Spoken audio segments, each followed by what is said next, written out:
Tuesday. I'm Deirdre Fitzpatrick. And I'm Teo Torres. Meteorologist Amber Berg joins us with still that really tame forecast. You know, not a lot. For now. Yeah, for now anyway. Yeah, Northern California pretty quiet, especially if you're someone who works in construction, landscaping, or just outdoors, period.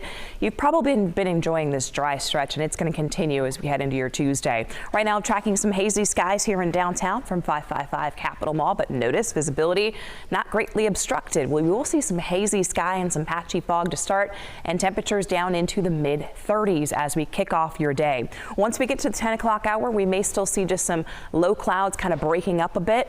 Temperatures upper 40s around 10 a.m. Then beyond that, looking at the sunshine for the middle part of the day, as those highs will eventually work into the lower 60s. Right now, if you're not waking up to fog, you might have some frost. It's cool enough for that. 33 right now in Stockton, top of the 6 o'clock hour. 34 in Lathrop. It's 34 in Modesto, 36 in Riverbank. And you'll find those temperatures also into the 30s this morning along the foothills. Let me show you where the fog is really dropping down that visibility. If you're going out to the airport to catch a flight this morning, quarter of a mile or less. And really, there's some isolated areas of heavy fog as you get closer towards areas like Woodland and Natomas. The thicker fog here as you go west of Fairfield out towards Napa, and then some patchy fog around I-5 and 99 as you're driving through Stockton and Modesto. Coming up in the full forecast, I'll break down what's ahead for you for the rest of the work week. For now, it's 6:02.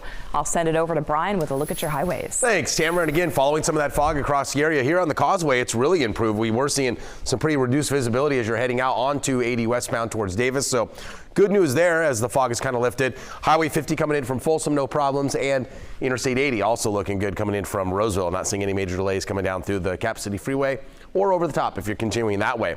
This is look at I-5 at Twin Cities Road, though. The I-5 corridor between Sacramento and Stockton is seeing some fog, although it doesn't appear to be causing any slowing. We would see that on the speed sensors, and everything's still traveling in the green, which means at the speed limit at this point. And that's the same story through Stockton and westbound Highway 4 and westbound Highway 12. Making our way a little further south to 205, we have a minor incident right around Mountain House Parkway. They've got that over to the shoulder. Still only 29 minutes on 205 and 580, also 29 minutes over the Altamont Pass. No delays on 99. And here in Sacramento, across the board, we're still running at the normal speed limit. Back to you. Thank you. West Sacramento Road back open this morning after a deadly crash. This one happened at 9:20 last night at the intersection of West Capitol Avenue at West Acre Road. Police believe that speed was a factor, and they did spend most of the evening trying to figure out what caused the crash between those two vehicles. One person did die at the scene. 2 others went to the hospital and are in critical condition. Another person, a pedestrian, was also hit and suffered some minor injuries. Well, a man accused of breaking into a home in Galt is also suspected in a deadly shooting in Lodi. At this point, police are not saying whether the cases are connected. Galt police arrested 25-year-old Frank Avila yesterday after they say he broke into a home on Sugarwood Court. Lodi police tell us Avila is also wanted in connection to a deadly shooting this past Friday. Police believe Avila targeted the victim at a business on South Sacramento Street. That victim has not been identified. A Sacramento County jail records show Avila is being held on burglary charges now. Police say he will also face murder charges in San Joaquin County. So with overnight temperatures in the 30s, both the city and county of Sacramento are extending the hours now for warming centers. Melanie Wingo joins us now live from outside one facility that's helping the homeless stay warm in Sacramento. Good morning. Good morning. We're across the street from a center on Auburn Boulevard, and this is a city-run facility. Now, according to the Sacramento Area 211 site, the city's Outreach and Engagement Center will be open for 24 hours a day over the next few days. Now, this is a site that had been set to close today, but the city decided to extend the center's operation hours because of the cold, and the shelter is now scheduled to close on Saturday. This is a center that could host up to 50 people, and operators of the site do accept pets at this location. As for the county facility operating during this particularly cold time, that is the North A Street Emergency Shelter location, and the Sacramento Area 211 site indicates that the county respite site will also be open for 24 hours a day for the next couple of days until Friday at 10:30 a.m. And that location had also been scheduled to close today, but will have a couple extra days of operation. Now, this particular site that is run by the county is not accepting pets at this time. So the city and county issued a joint statement together talking about how this cold weather, this very chilly temperatures that we're experiencing right now was the reason behind the fact that those two centers, the county and the city site, will be open for those extended hours in the next couple of days. Reporting live in Sacramento, Melanie Wingo, KCRA 3 News. And SAC-RT is offering free rides to those facilities. To get more information about the ride service or the locations of the other shelter sites during the day, just go to 211sacramento.org. Well, there wouldn't be a need for shelters if no one was living on the streets. And that's the topic of discussion today as college students and community groups will look at ways to create more transitional housing in the capital city. KCRA 3's Leticia Ordaz joining us now live at Sacramento State with more on the innovative effort to help solve a big issue.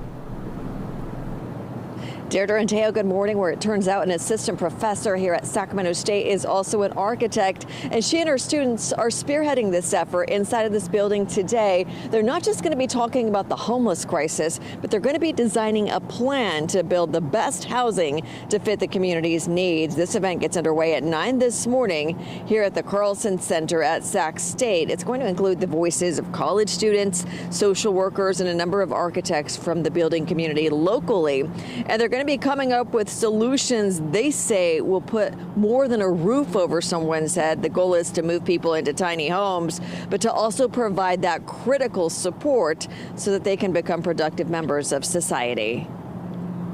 To get, our over 28% of people, only 28% of people living on the streets right now are considered sheltered or partially sheltered.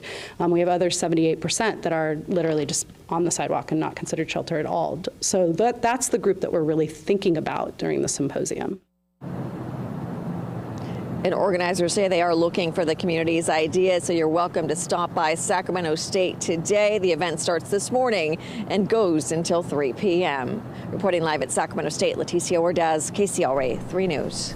All right, Leticia, thank you. Tiny homes could be built in less than a year. Right now, students are looking at building a prototype in the north part of the city.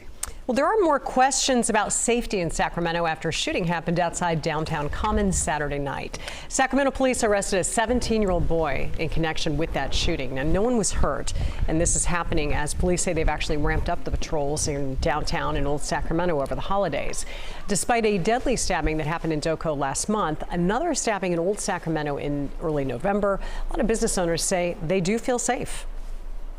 I've seen policemen, they're here on their bikes and their horses, and occasionally I see them on foot patrol, which is really good. I think we have a pretty good police presence here all the time anyway, which I'm very appreciative of.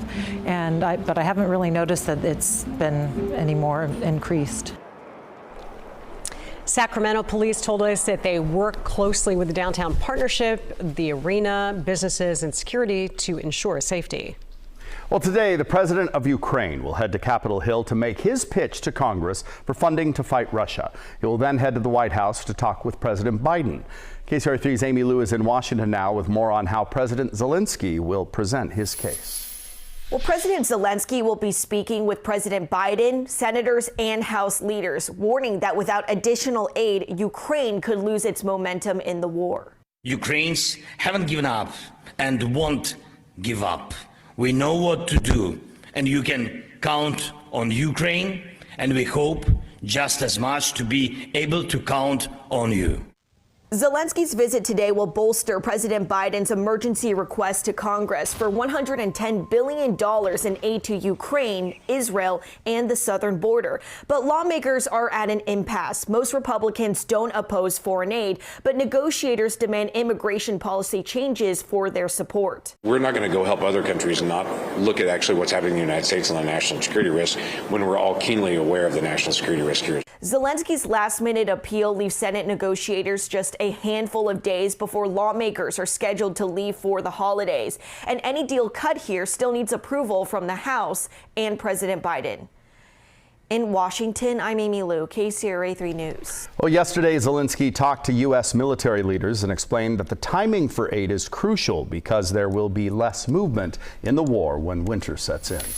And happening today, the San Joaquin County Board of Supervisors is looking into who should lead the county's emergency services. The board is going to consider the appointment of Sierra Brucia. Now, Brucia has served as the chief of Lodi Police since 2020, but has been with the department for 29 years. If approved, he would guide the operations for emergency preparedness and also plan for disasters. And he would start his position on the first day of the new year. The board meeting is going to get underway this morning at 9. A new distribution center is going to open its doors in Elk Grove today. It's a 45-acre distribution center by Kubota Tractor that will open with more than 100 employees. City leaders say it's going to help with the distribution for farming and construction equipment throughout the Sacramento region. Company says it's invested more than $70 million building the facility. It is along Grant Line Road and it's pretty close to Highway 99.